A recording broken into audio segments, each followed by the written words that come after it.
There are broad consequences for this inequality. It's not just a moral issue. It does hurt our economy. It undermines our democracy. It divides our society. Today, increasingly in the United States, there's a perception that the basic necessities of a middle-class society are increasingly out of reach of large portions of the population. Things like the ability to send your children to college, retirement security, even the ability to own a home. So finally, let me just say that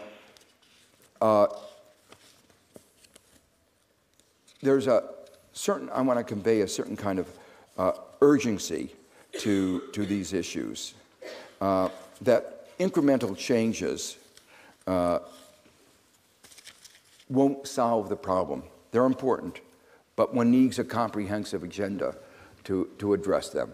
So yes, it's important to improve equality of opportunity through education.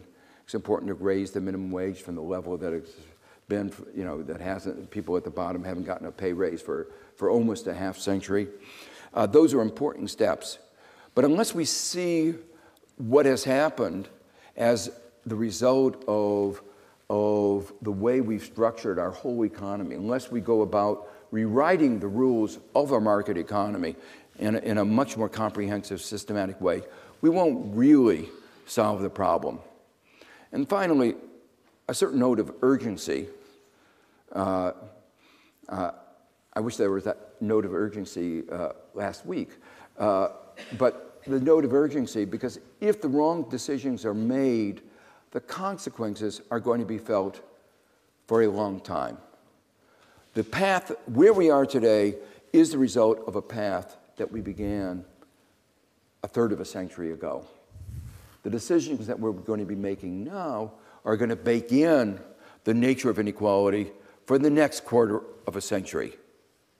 So that's particularly why, while it's absolutely necessary to begin step by step, the fact is, unless we have the vision of the alternative towards which we want to go, we won't make the kind of aggressive kinds of actions that are going to be necessary to turn us away from the kind of path that we've been on now, both in the United States and the UK, unfortunately, for a third of a century.